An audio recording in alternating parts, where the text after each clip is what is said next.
Welcome to this Roanoke College Environment Center video. Here I'm going to tell you about our new native flower bed in front of Hundley Hall. Hundley Hall houses our environment studio.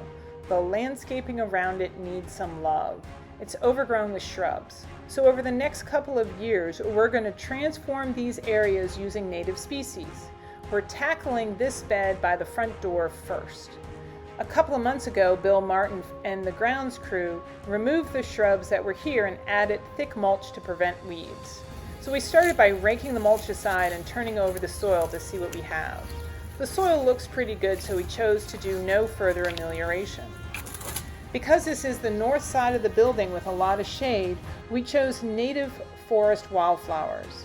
These long-lived perennials are often the first plants to green up in the spring. They take advantage of the sunlight that hits the forest floor before the trees leaf out.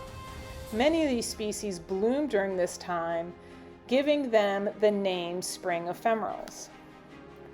Why ditch the ornamentals for natives? Some ornamentals escape and become problematic invasive species.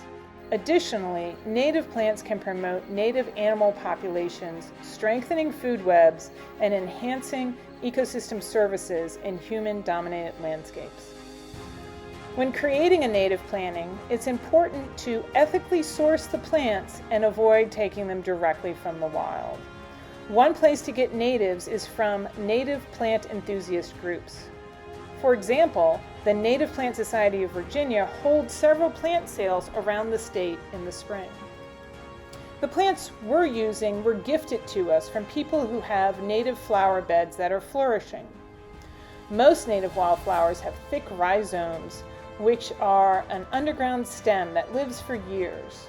In the spring, the rhizomes send up leaves and flowers. Roots also grow from the rhizomes. Therefore, we were careful to leave roots and rhizomes intact as we dug them up.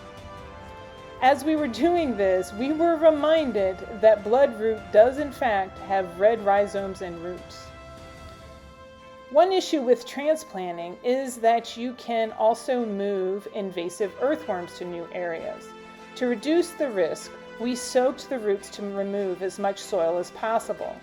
Then we put the bare root plants into commercial potting soil for the journey to the Environment Center. We planted each one and watered them well. With any luck, the roots will take hold and these plants will emerge next spring and eventually grow to fill the space. Thanks for watching. Follow our YouTube channel so you will be up to date on all the happenings at the Roanoke College Environment Center.